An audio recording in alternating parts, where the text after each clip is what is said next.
Good evening. You are here now. You may take a slow, comfortable breath and allow your body to loosen just a little. There is nothing you need to do, nothing you need to decide. For the next while, we will move slowly into another place and another time. Let the pace soften. Now, it is early morning. Not a special morning, not an important one, just an ordinary one. The village is still quiet, but it is not asleep. Thin smoke rises slowly from low kitchens behind wooden walls. It drifts upward, mixing with cool air. No one is rushing. People here do not wake to alarms. They wake because the day has arrived. This is a small Korean village during the Joseon period. No palaces, no officials, no ceremonies, only ordinary lives. The kind of lives that repeat year after year. Paths run between houses, packed earth shaped by countless footsteps. These paths are familiar. Everyone knows them by memory. A door opens softly. Someone steps outside. Water will be needed soon. Fuel will be checked. The day will be prepared, quietly.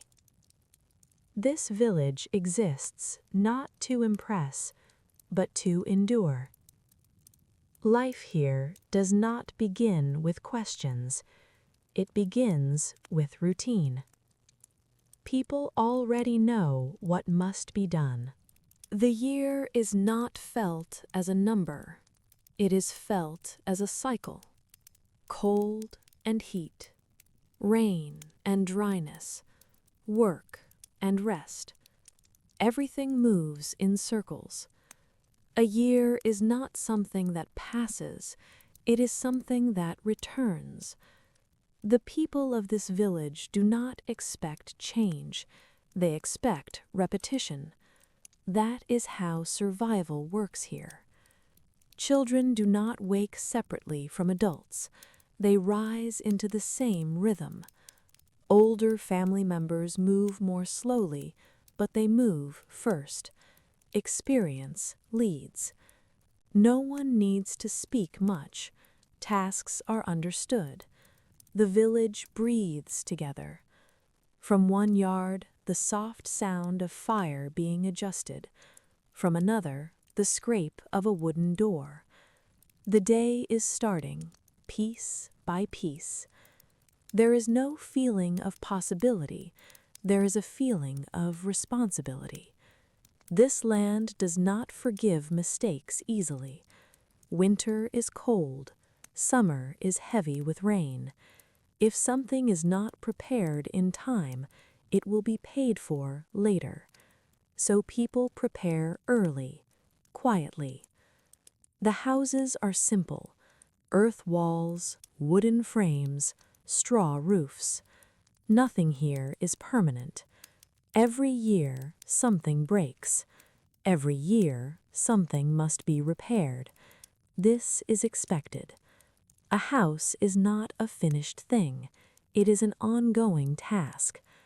The yard is not decoration. It is a workspace. Things will be dried here, fixed here, stored here. Every space exists for a reason. People here do not separate life and work. They are the same thing. As the light grows slightly brighter, more movement appears. Someone carries water carefully, step by step. Someone else gathers fuel, checking what remains from winter. Nothing is wasted. Waste is dangerous. Inside one home, the floor is still warm from the night. This warmth is important. Later, it will matter even more. The warm floor is not comfort, it is protection. In this village, warmth decides how people live, how they eat, how they sleep. But that belongs to another moment. For now, the mourning continues. There is no conversation about the future. The future is already known. Spring will demand repair and planting. Summer will demand endurance. Autumn will demand speed and precision. Winter will demand restraint. This knowledge does not bring fear, it brings focus. People do not think of themselves as poor or rich. They think of themselves as responsible. Responsible to family, to land, to the coming season. A mistake made today can echo for months. So movements are careful. Hands know their work. The village does not need instruction. It has memory. Every older person here has lived through this cycle many times. They have seen good years. They have seen bad ones. And they have learned that survival belongs to those who do not rush and do not waste. The sun is still low. There is time. No one is watching the sky for signs. They already know what season it is. The year has begun again, not as something new, but as something familiar.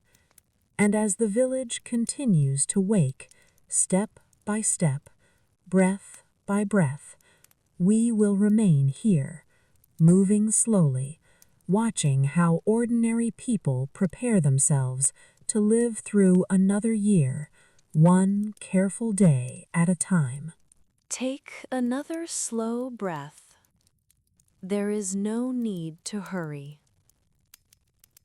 The morning continues, and with it, the deeper rhythm of this place.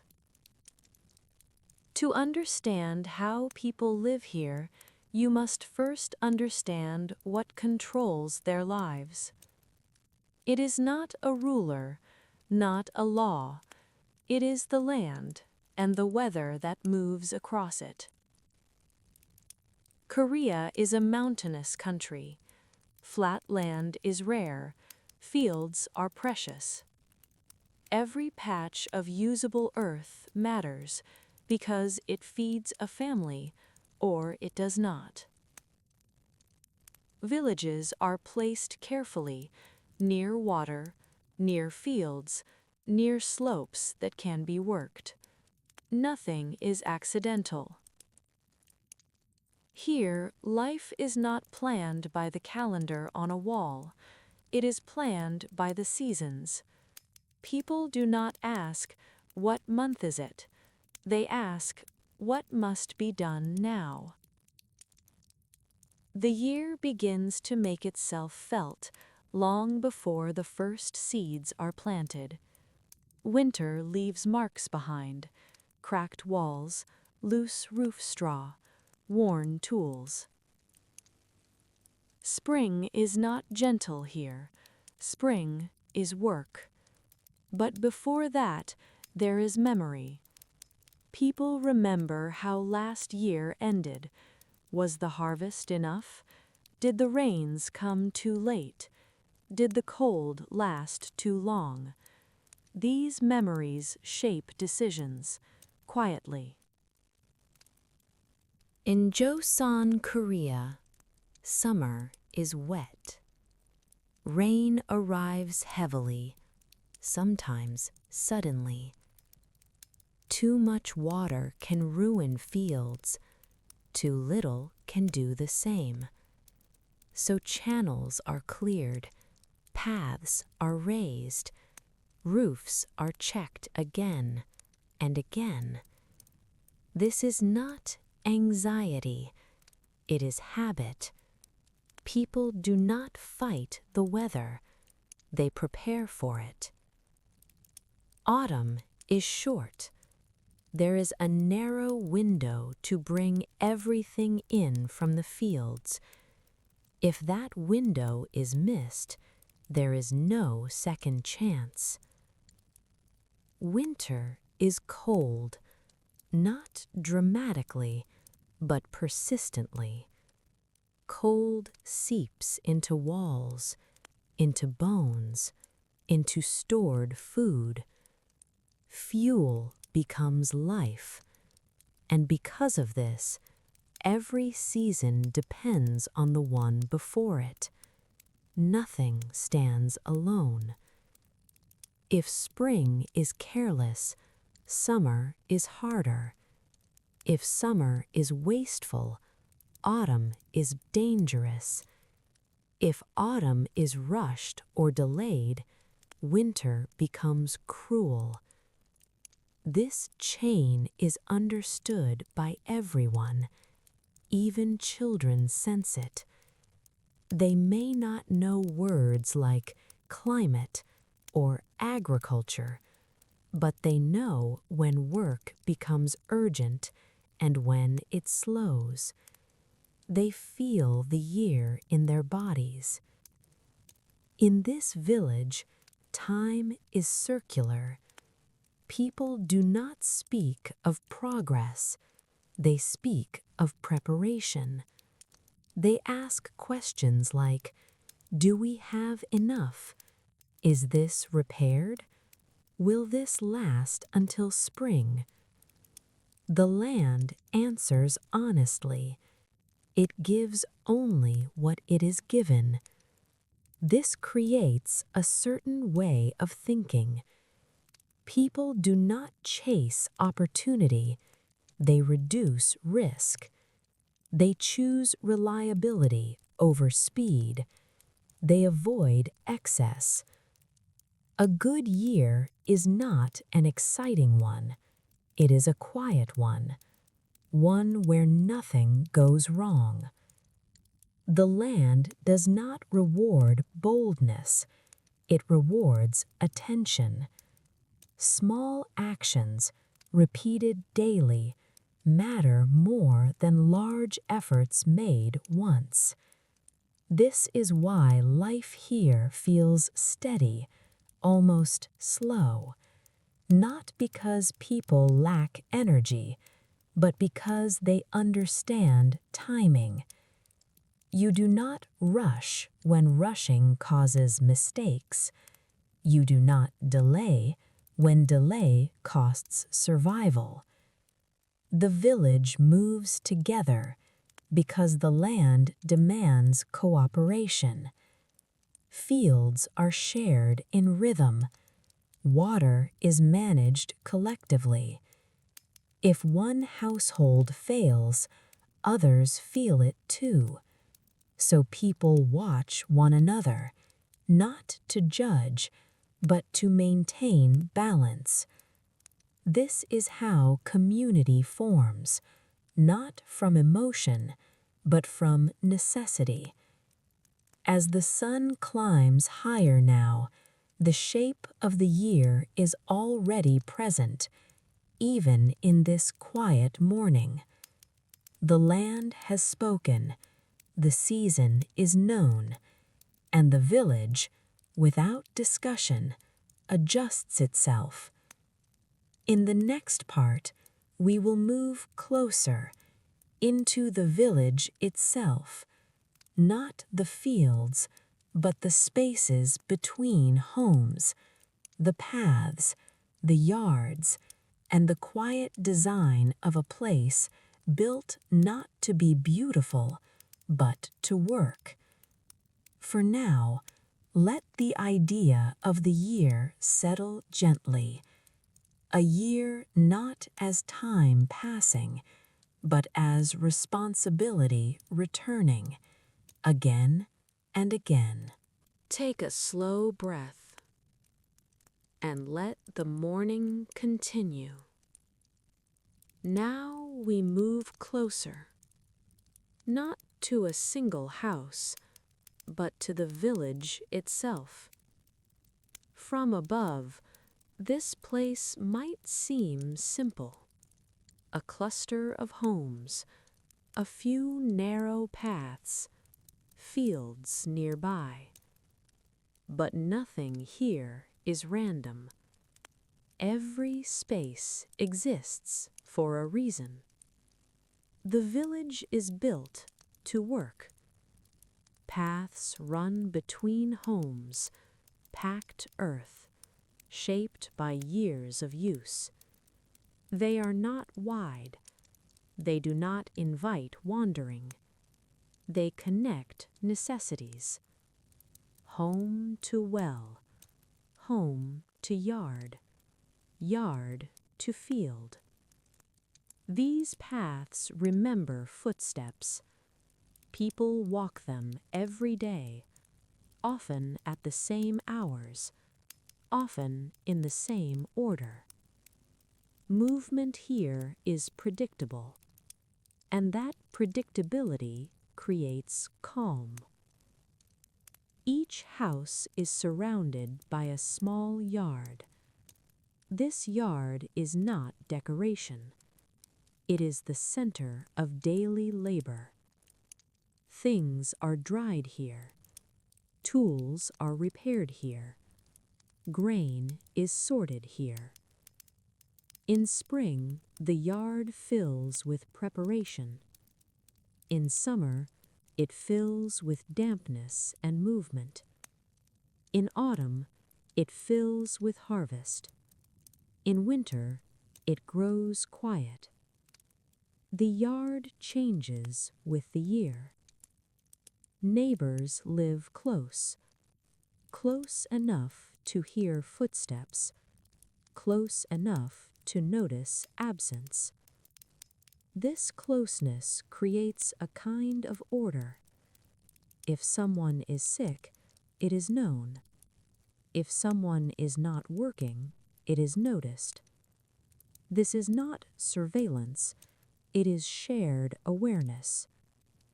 The village functions because people are visible to one another. There are no private boundaries, like in modern life. Privacy here is limited, but so is isolation. Help arrives quickly, so does expectation. Between houses, fences are low or incomplete.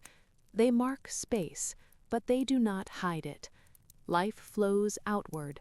A conversation at one gate is heard by others. News travels without effort. This keeps the village aligned. No announcements are needed. Everyone senses what is happening. Storage spaces are placed carefully. Grain jars are protected from moisture. Tools are kept close to where they are used. Nothing is far from reach. Distance wastes energy. The village is compact because energy must be conserved. Water sources are shared. Wells and streams belong to everyone. This creates rhythm. People arrive at similar times. They wait. They exchange few words. Silence here is not awkward. It is normal. Children move freely through these spaces. They learn the village before they learn rules. They know where they are allowed to go and where they are not. This knowledge is absorbed, not taught. Older people sit near entrances, watching quietly. They do not intervene often. Their presence is enough. Their memory holds the village together. They remember when paths washed away, when roofs failed, when winters were harsher. That memory shapes caution. Nothing here is built for beauty. Beauty is accidental. What matters is access, dryness, stability. The village does not expand quickly. Growth brings strain. More people means more mouths. More mouths mean risk. So villages grow slowly, or not at all. Space teaches restraint. Every household knows its limits. As the day advances, movement increases. Someone carries grain across a yard, someone else repairs a fence. These actions overlap. Life happens in layers. No one announces what they are doing. It is already understood. The village works because everyone knows where they belong within it, and because space itself guides behavior. You do not need signs.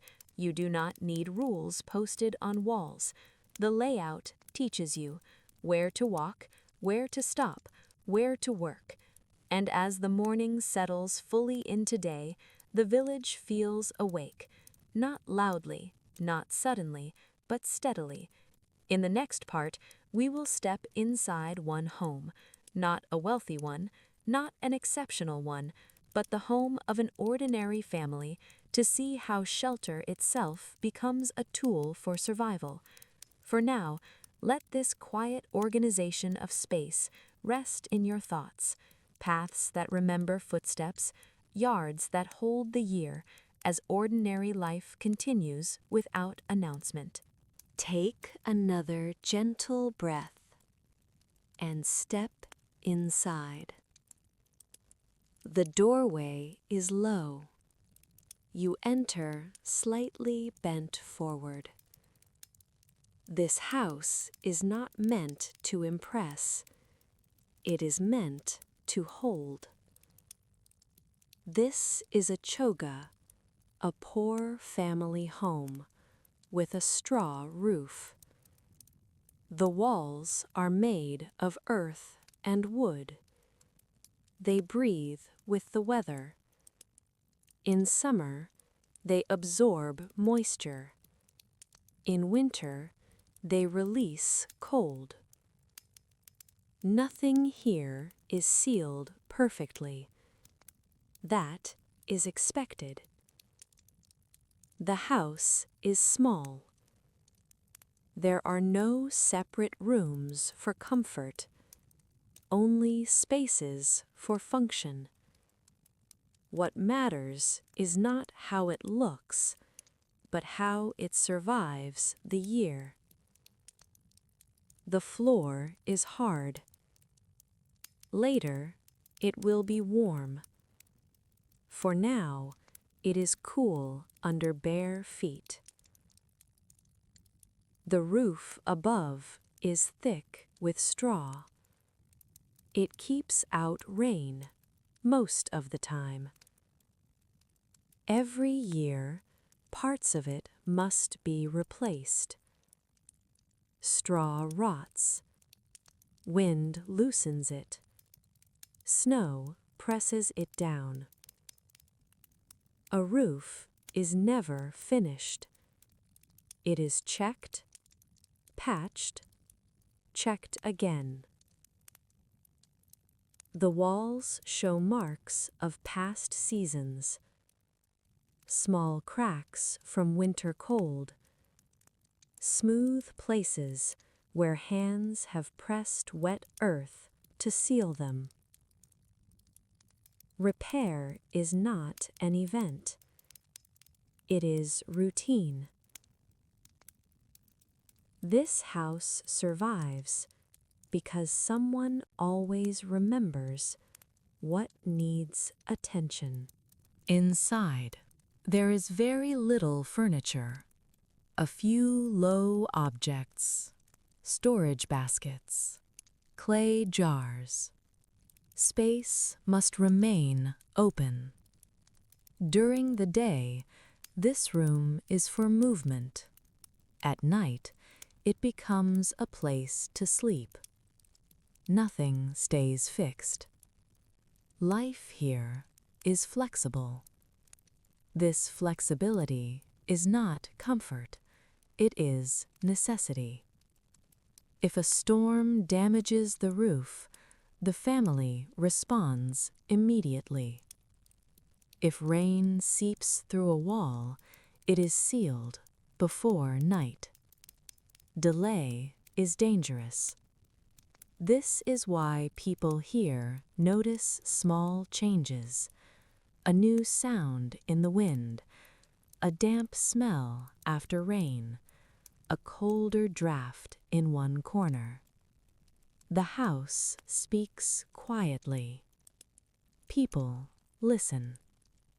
Fire is kept carefully. Too much fire risks destruction. Too little risks cold. Balance is learned through experience. Children watch this closely. They learn that shelter requires attention, not once, but always.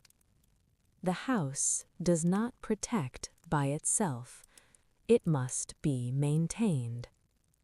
Outside, the yard supports the house. Straw for repair, earth for sealing, wood for fuel. Everything needed to keep the house alive is kept nearby. This reduces panic. When something breaks, materials are ready. The house is not private. Neighbors know its condition. If a roof collapses, help will come, but so will judgment. A neglected house suggests a careless family. Care is visible here. Pride is quiet but present. The home reflects discipline. As the day warms, light enters softly. There are no windows as we know them. Light filters through openings, through thin coverings. Shadows move slowly.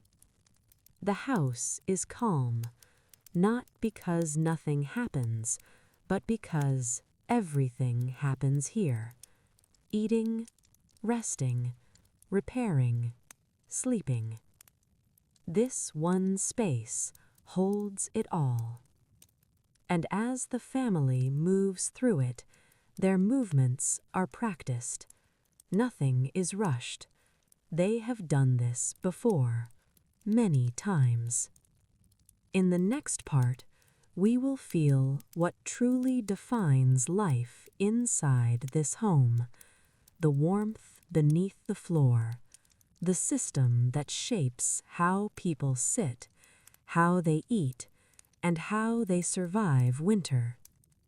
For now, let this simple shelter remain with you. Earth and straw, hands and memory, a house that lasts only because it is never ignored. Take a slow breath and stay where you are. Do not rush forward.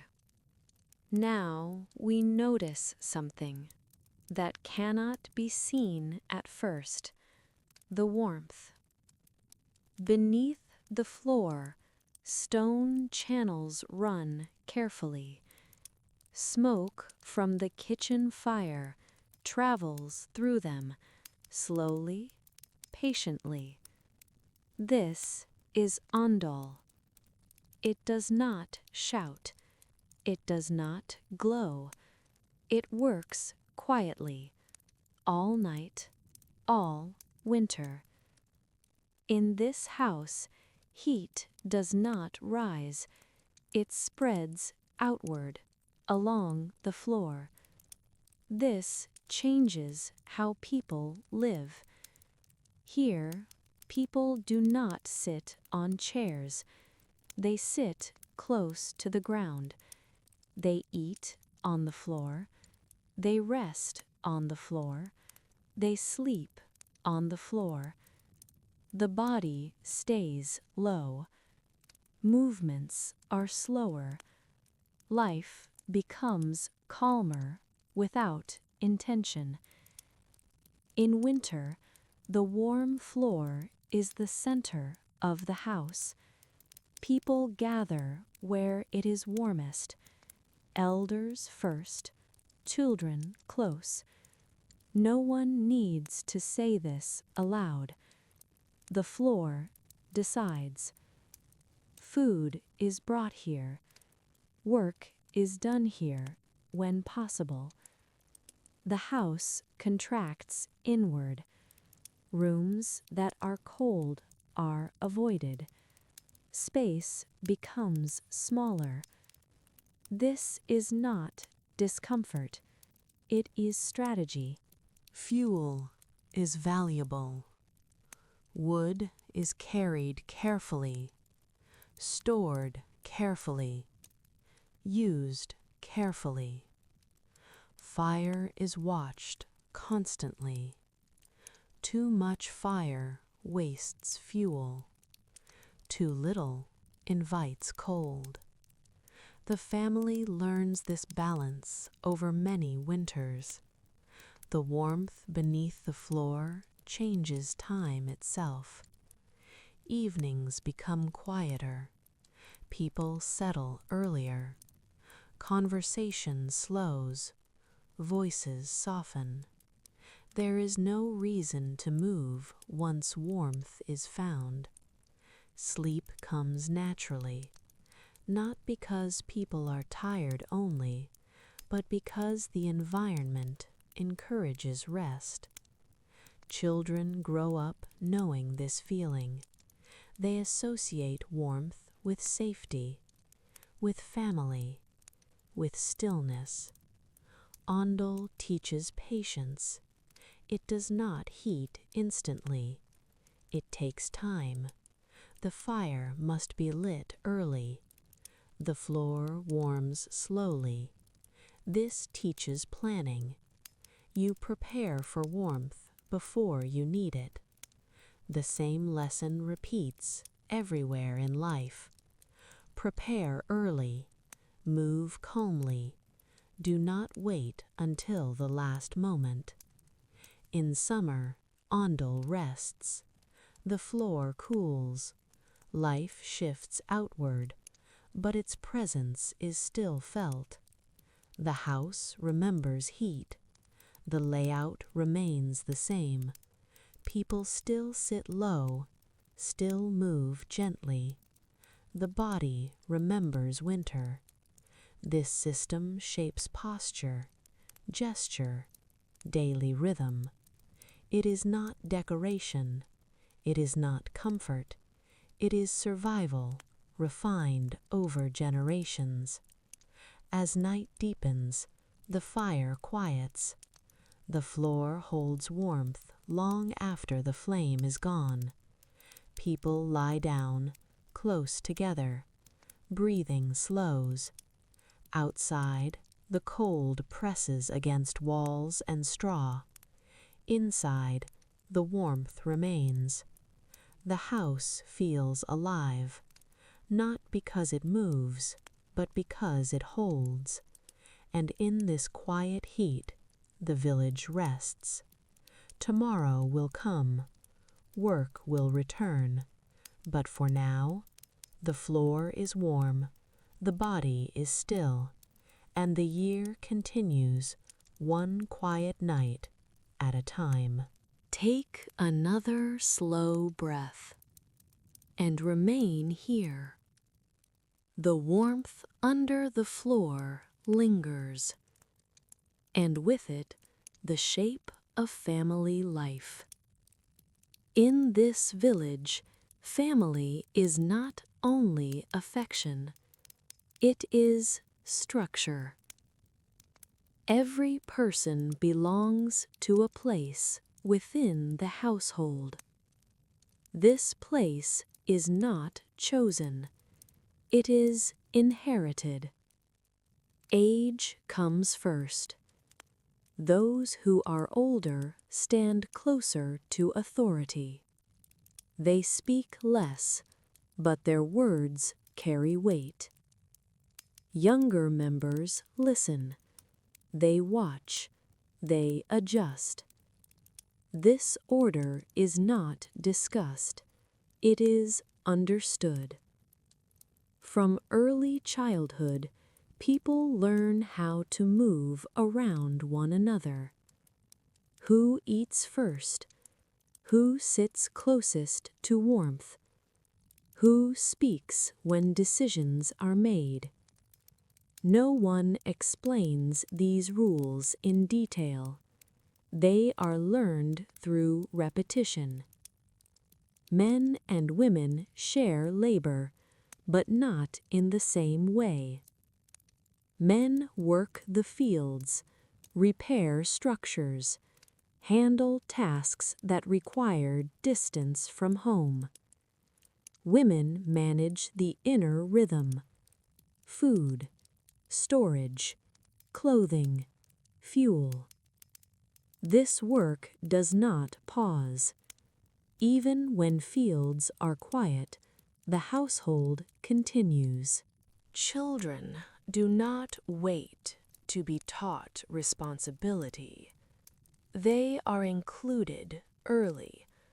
Small tasks at first: carrying, cleaning, watching.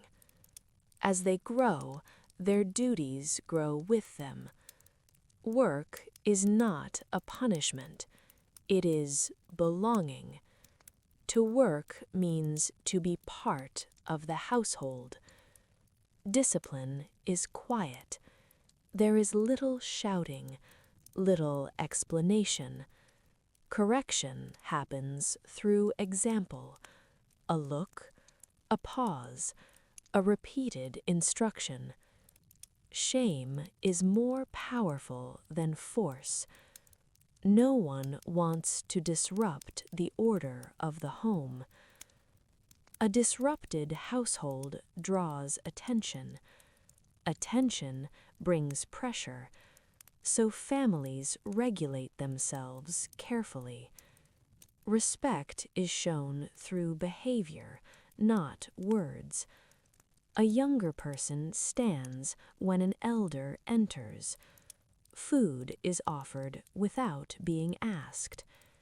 These actions are automatic.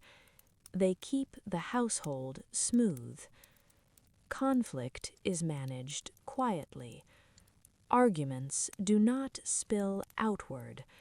Neighbors notice disorder quickly. A family that cannot manage itself loses standing. This standing matters. It affects help. It affects trust. It affects survival. Marriage is not personal choice. It is arrangement. Families join to strengthen labor and stability. Love may appear later or not. What matters is cooperation. Elders guide these decisions. Their memory holds the weight of past seasons. They remember shortages. They remember mistakes. This memory protects the household. In this way, hierarchy is not cruelty. It is caution passed down. The family does not aim for equality. It aims for continuity. Each person knows what is expected. This reduces uncertainty. Life is already difficult enough. As daylight fades again, the household draws closer. People gather near warmth. Roles remain clear even in rest. No one questions where they belong. They already know. And in this order, the household remains stable.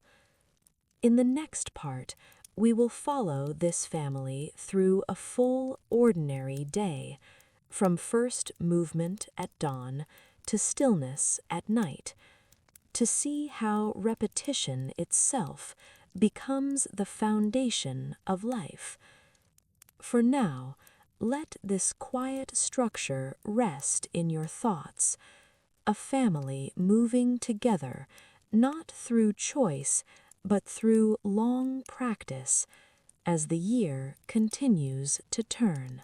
Take a slow breath and let the night pass gently. Morning returns without announcement. Before the sky is fully light, someone is already awake. Not because they wish to be, but because this is the right time. The day begins quietly. Water is brought in first, carefully, without spilling. Fuel is checked. The fire is adjusted. Nothing dramatic happens. This is important. A good morning is one where nothing goes wrong. Food is prepared simply. Grain from storage, water, heat. The same movements, repeated every day. Hands know what to do without thought. Children appear slowly. They do not ask what the day will bring. They already know. There is work. Outside, the village begins to move. Not all at once, in layers. Someone heads toward the fields. Someone else remains in the yard. Tasks are divided without discussion. This division has existed for years. The morning hours are the most valuable. People work steadily, but not quickly. Speed causes mistakes. Mistakes cost energy. As the sun climbs higher, movement changes. Heat builds. Work slows, naturally. People adjust their pace without complaint. Short rests appear. Not leisure, but necessity. Someone drinks water in shade. Someone wipes hands on cloth. No one lies down. Time is limited. By midday, the work has shifted. Heavier tasks are avoided. This is not laziness, it is knowledge. Bodies must last through the season, not just the day. Food is eaten simply. The same tastes, the same order. No one lingers. After eating, work resumes. Repair, carrying, sorting. The afternoon passes, much like the morning. Repetition without variation. Time does not feel long. It feels full. There is little room for distraction. The body stays occupied. As light begins to fade, work naturally tapers off. Tasks are completed where possible. Others are left for tomorrow. Tools are returned, animals secured. People move back toward the village. Evening food is prepared again. Simple, familiar. Meals are eaten together when possible. Conversation is minimal. Fatigue replaces hunger. Children grow quiet. Elders observe. Darkness arrives early. There is little artificial light. Lamps are used sparingly. Fuel is valuable. As night settles in, activity contracts inward. Families gather close.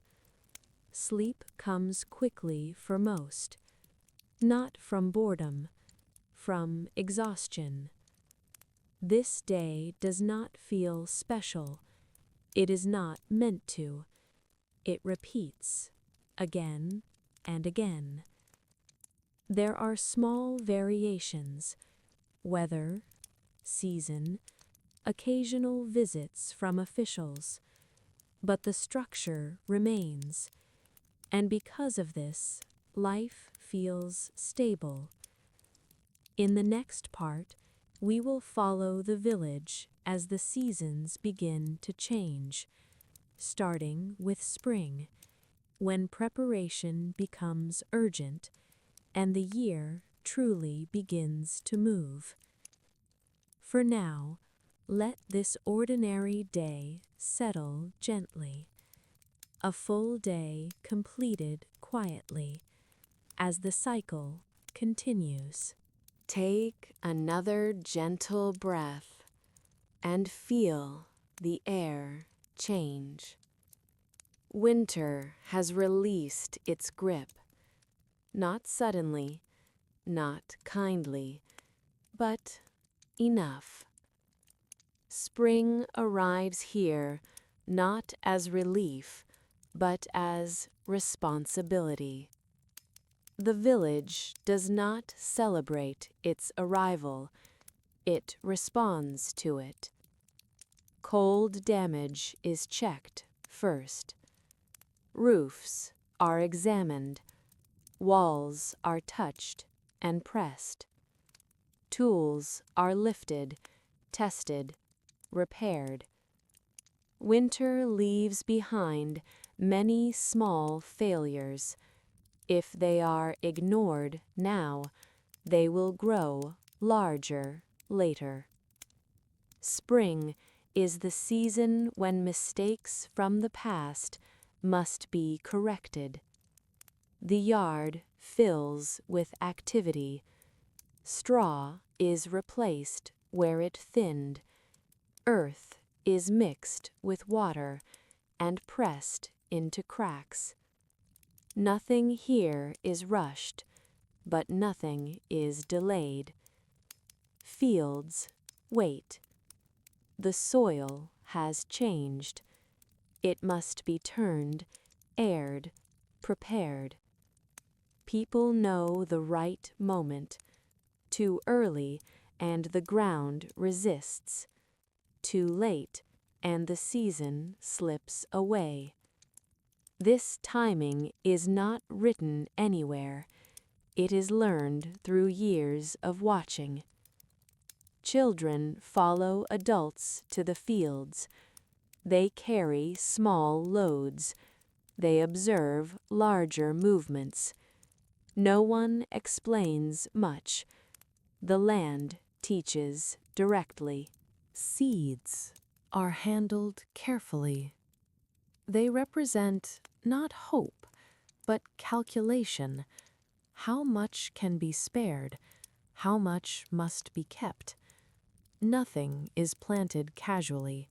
Each handful matters. Spring work is steady, but tense. There is still uncertainty. Rain may come too late, or too much. Cold may return briefly. People prepare for these possibilities without speaking them aloud. Tools that rested through winter return to hands. Wooden handles smoothed by years of use. Metal edges sharpened again. Nothing is new. New things are untested. Old things are trusted. The village moves outward. Paths see more footsteps. Yards fill with drying materials. The house opens itself to the season. Doors stay open longer. Air circulates. The warmth of ondol is used less. The fire rests. Spring shifts life outward, but cautiously. People do not abandon shelter. They move between inside and outside with awareness. Meals change slightly.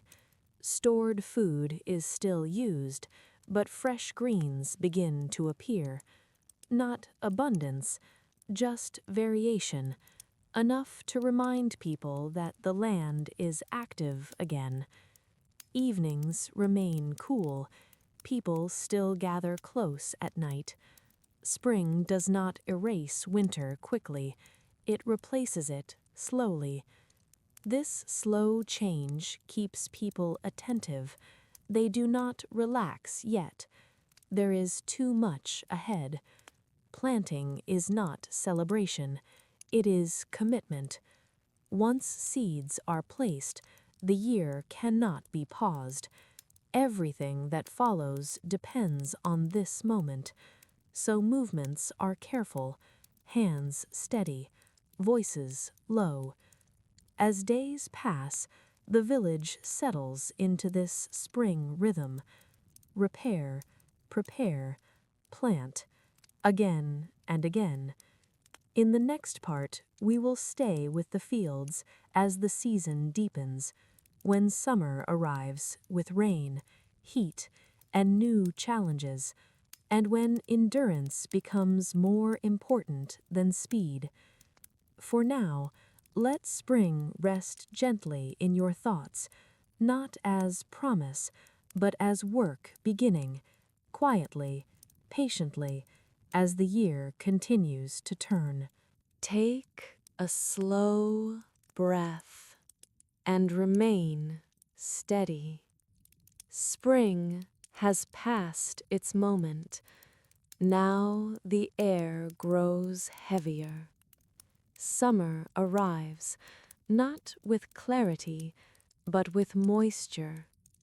Rain comes often, sometimes gently, sometimes without warning. The ground darkens, paths soften, movement becomes slower. This is the most difficult season for the body.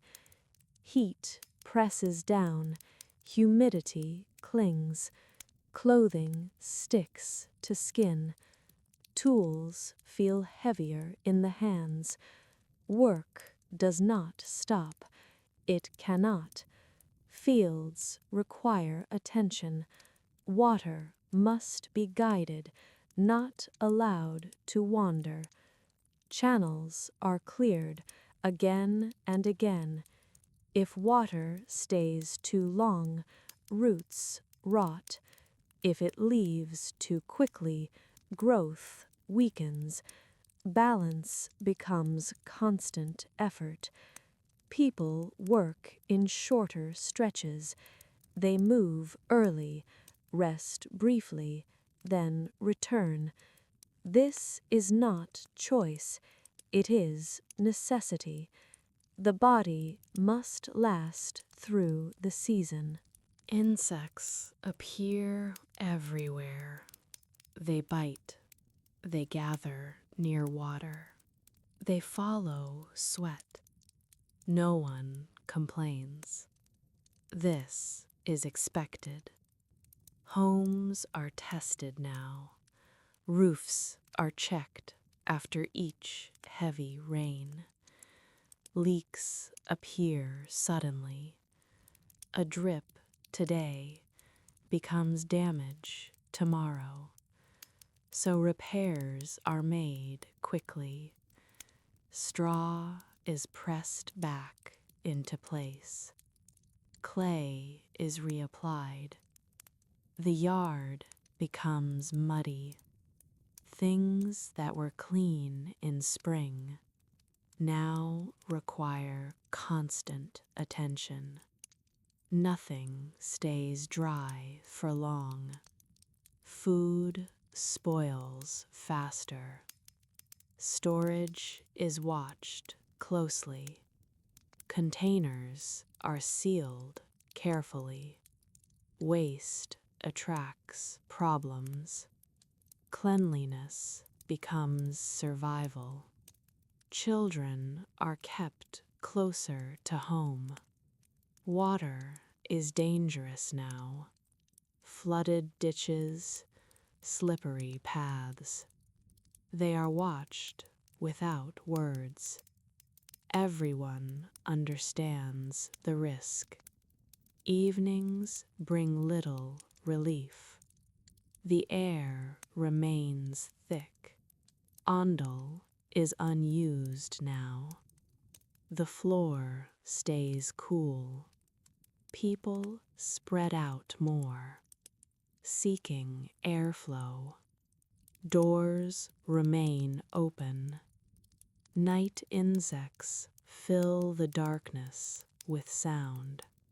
Sleep is lighter. Bodies rest without fully cooling. Yet the rhythm holds. Work continues. Crops grow slowly, almost invisibly. People measure progress not by sight, but by time. They know when things should change. If they do not, concern grows. Summer teaches endurance, not speed, not strength, endurance. People conserve energy where possible. They avoid unnecessary movement. They speak less. Everything not essential is postponed. The village feels quieter now, not because there is less work, but because effort is focused inward. No one looks ahead to autumn yet. That would distract from now. Summer demands attention in the present. As days repeat, the heat becomes familiar, not comfortable, but known. People adapt. They always do. And slowly, almost without noticing, the rains begin to change. The air shifts slightly. The light sharpens. Summer prepares to release its hold. In the next part, we will enter the most critical moment of the year, autumn, when everything that has been endured must finally be secured, and when precision matters more than strength.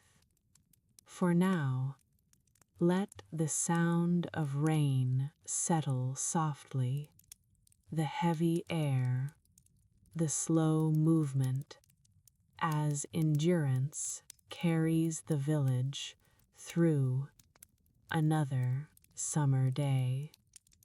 Take a gentle breath and feel the air change again. The heaviness of summer begins to lift. Rain becomes less frequent. The ground firms beneath the feet. Autumn does not arrive suddenly. It arrives with urgency. This is the most important season of the year, not because it is beautiful, but because it decides everything that comes after. The fields are ready. Crops that were tended quietly through spring and summer now demand attention all at once.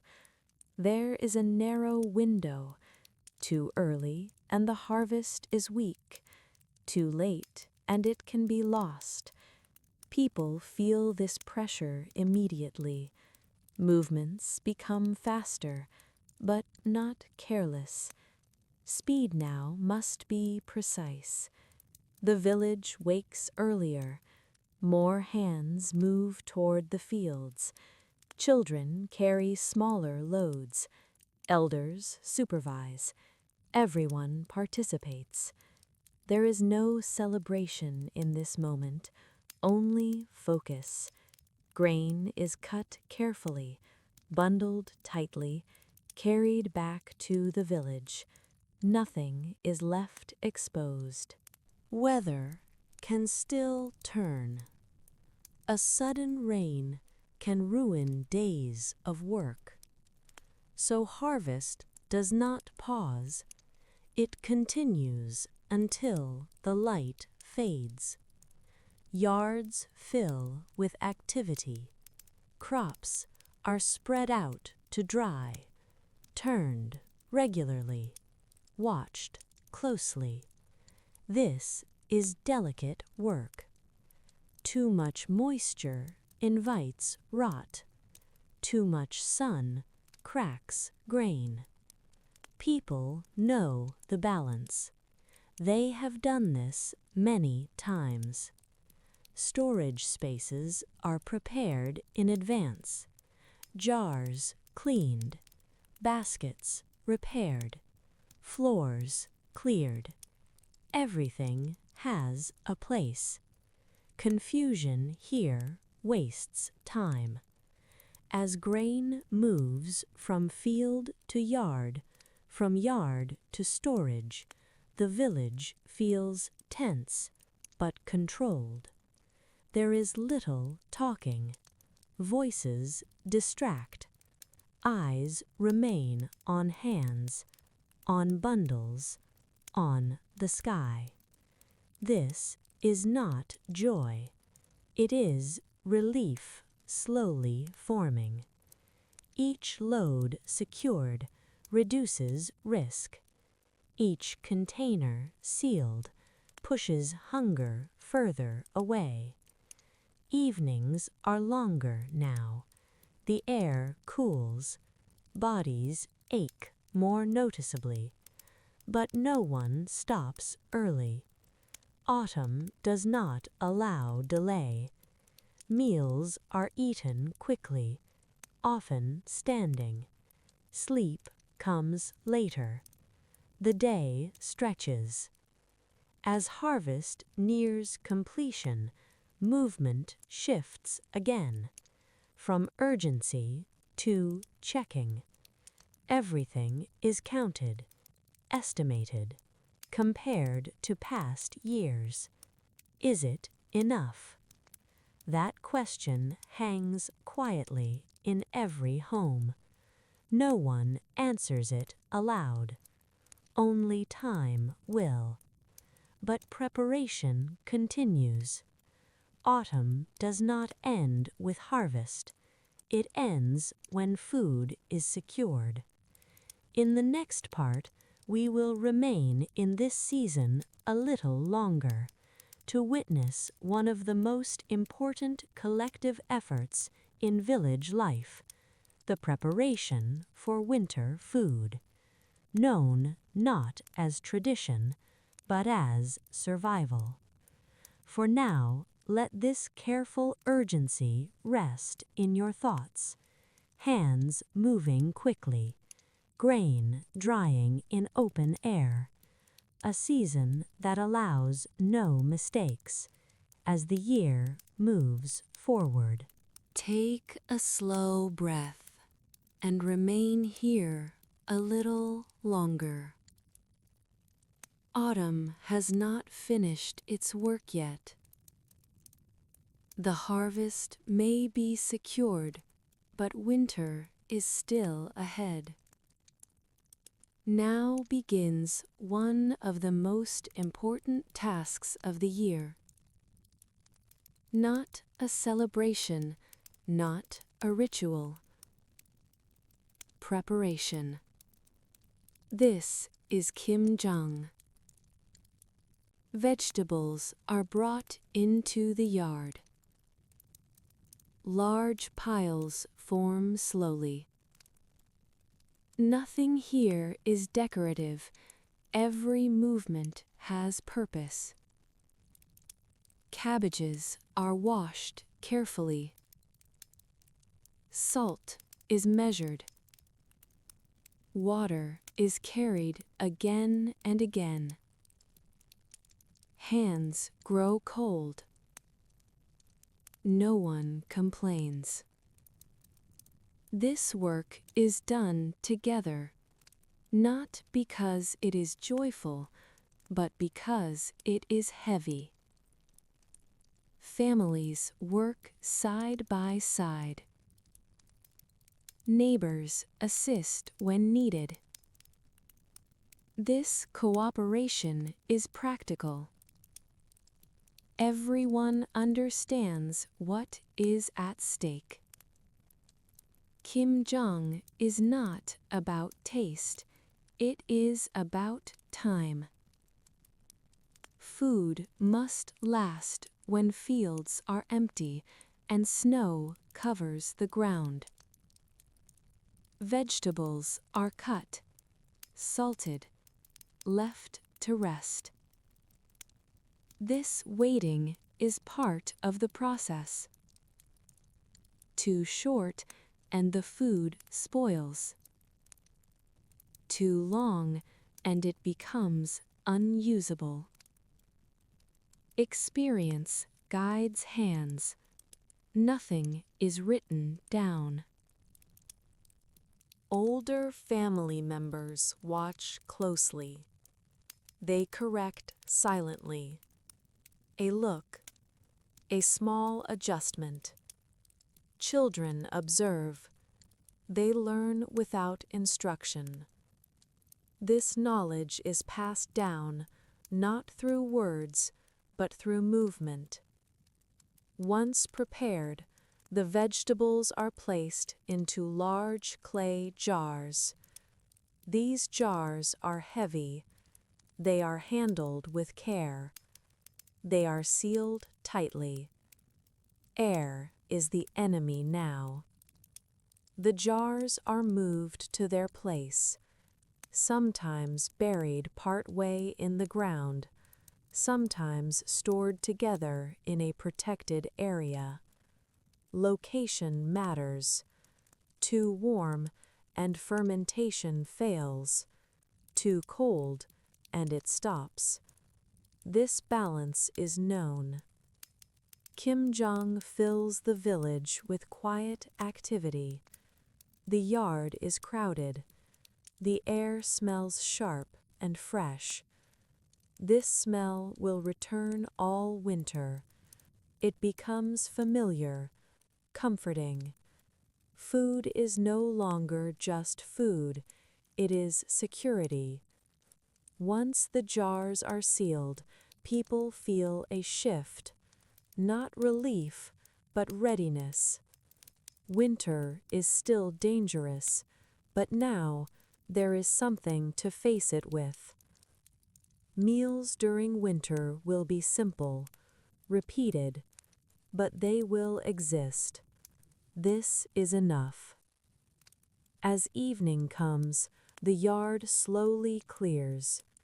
Hands are sore, clothing is damp, but no one rushes inside. They check the jars again, lids pressed firmly, seals inspected. One mistake here could undo weeks of work. Only when everything is in place does the village withdraw. Kimjong is complete, not as an event, but as a safeguard. In the next part, we will look more closely at what ordinary people eat day after day, how meals remain simple, how repetition becomes strength, and how food is used not to please, but to last. For now, let this quiet cooperation settle gently, hands working together, jars lined carefully, food prepared not for today, but for the long winter ahead.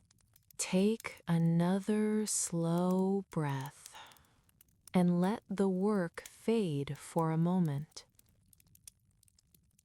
Now the focus shifts inward, to the table, or rather, to the floor. Food in this village is not a reward. It is not an event. It is continuation. Meals repeat day after day, with only small changes. Grain forms the base. Rice where it is possible, barley or millet where land allows. Vegetables follow, fresh in season, fermented when winter approaches. Food here is chosen not for taste, but for reliability. People eat what they know will last. Meat is rare. It appears occasionally, not regularly. Most days it is absent. No one expects it. The body learns to work without excess. Meals are prepared quietly, nothing elaborate. Heat, water, time. Food is shared from common dishes. There is no individual portioning. Elders eat first. Children wait. This order is never announced. It is practiced. Eating happens seated low, close to the floor. The body remains relaxed, grounded. Conversation is minimal. Eating is not social performance. It is function. Food is taken slowly, not because of enjoyment, but because wasting is dangerous. Every grain matters. Children are reminded gently, not with words, but with looks. Leftovers are saved carefully. Nothing is thrown away casually. Even scraps have use. Broth is reused. Vegetables are stretched. Food planning extends beyond the meal. It considers tomorrow and the week after. This is why meals feel calm. There is no choice anxiety, no decision fatigue. What exists is eaten. What is eaten sustains. During winter, food becomes even simpler. Fermented vegetables, stored grain. Repetition increases, but so does appreciation. Familiar tastes bring reassurance. They confirm preparation was successful. Food becomes proof that the household planned well. Hunger is avoided, not eliminated. People know the edge. They live close to it. This awareness shapes behavior. No one overeats. No one eats carelessly. The body stays light. Movement stays efficient. Food supports work, not indulgence. As meals end, dishes are cleaned immediately. Water is used sparingly. Everything returns to order. There is no lingering. The day continues. Food does not pause life, it enables it. In the next part, we will enter the cold season fully. Winter, when food, heat, and restraint must work together, and when life becomes smaller, quieter, and more inward. For now, let the simplicity of these meals settle softly. Grain and vegetables shared quietly, supporting another ordinary day. Take a slow breath and feel the air cool.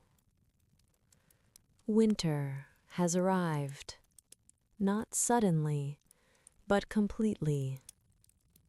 Fields are empty now. Paths are quieter. Movement slows. The village withdraws into itself. This is the season that tests preparation. Cold presses against the walls. Wind moves through straw and wood. Nothing here blocks it fully. Inside the home, the fire becomes constant attention. Fuel is counted, measured, protected. Wood is not burned freely. Every piece matters. The ondol is lit carefully. Heat spreads beneath the floor, slowly, evenly. People gather where it is warmest. Space becomes smaller. Rooms that were used in summer are left untouched. Life contracts inward. Meals are eaten closer together. Bodies stay low. Movements are minimal. Energy is conserved. Winter is not a time for effort. It is a time for preservation. Work does not disappear. It changes. Clothing is repaired. Ropes are retied. Baskets are fixed. Tools are checked and sharpened. This work is quieter, slower. Hands move steadily. Children stay closer to adults. Stories are not told often. Conversation remains brief. Silence fills the house. Not uncomfortable silence, but practical silence. Sound carries easily in winter. People do not waste it. Food is taken from storage carefully. A jar is opened. A portion removed. The jar is sealed again. Nothing is left exposed. Fermented food becomes daily sustenance. Its taste is familiar now, reassuring. It confirms that autumn work was done correctly. Outside, snow may fall, or cold rain. Either way, the ground is unusable. The village rests. This rest is not leisure. It is waiting. Waiting for light to return. Waiting for soil to soften. Waiting for the year to begin again. Illness is watched closely in winter. Cold weakens bodies. Care is quiet, but constant. If someone grows weak, the household adjusts. More heat, more rest. No one speaks of fear. Winter has always been dangerous. People accept this. Night arrives early. Darkness fills the village. There is little light beyond the house. The world becomes small. Inside, breathing slows. Sleep comes early. Not because of boredom, but because movement costs too much. Winter teaches restraint. It rewards those who prepared carefully. As weeks pass, the cold becomes familiar. Not comfortable, but known. And slowly, almost unnoticed, the light begins to change again. In the next part, we will look at how order is maintained through this stillness, through norms, rituals, and quiet discipline that keep the household aligned until spring returns. For now, let this winter stillness rest gently. Warm floor beneath, cold air outside. A village waiting patiently as the year holds its breath. Take a gentle breath and remain in this quiet season. Winter continues outside, but inside the house, life follows familiar order. Nothing here is accidental. Every movement, every pause has been practiced many times before. In Joseon village life, order is not enforced loudly. It is maintained quietly. People do not ask each day how they should behave. They already know. This knowledge lives in habit, in how people enter a room, in where they sit, in who speaks first and who listens. Elders are acknowledged without ceremony. Younger members lower their voices naturally. They move slightly aside. They wait.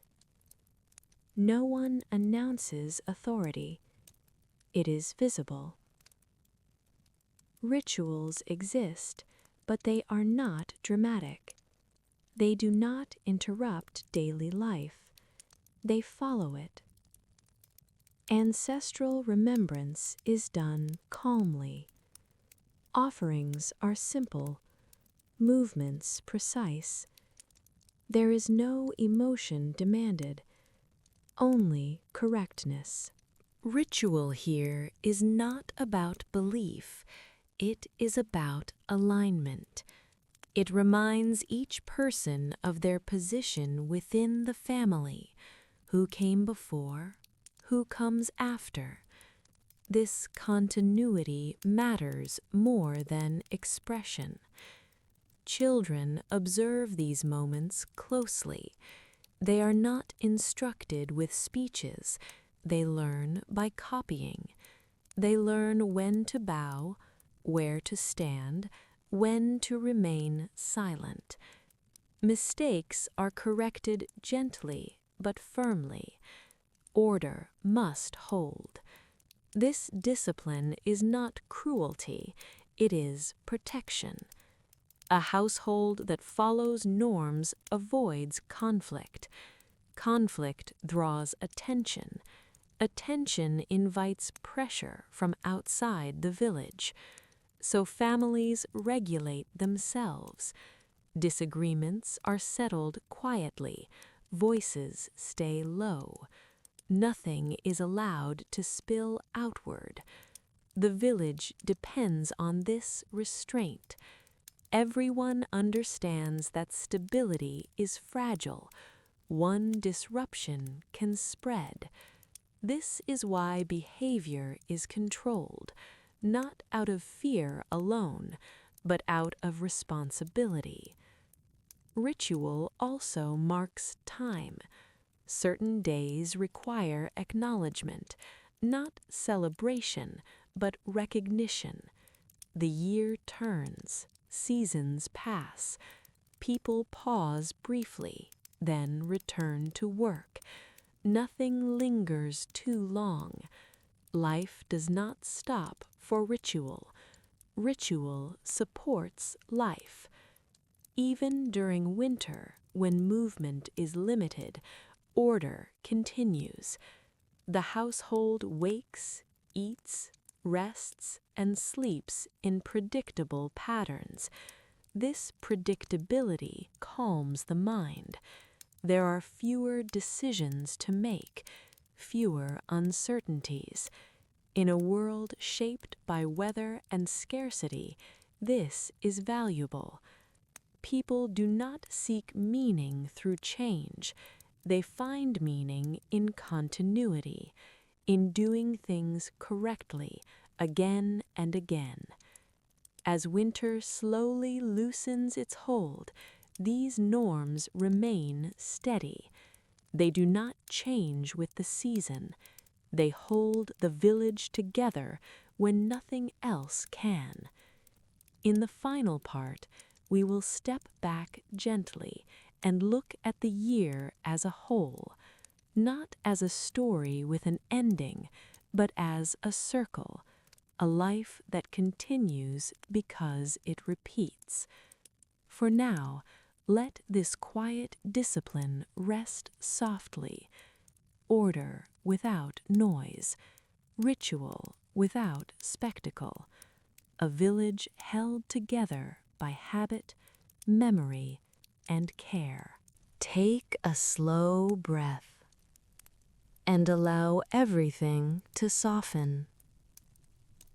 The year has moved through the village. Not quickly, not dramatically. It has passed the way it always does. One season leaning quietly into the next. There is no final moment here, no clear ending. Winter begins to loosen its hold, almost without being noticed. The light stays a little longer. The cold retreats slightly. People do not speak of this yet. They feel it.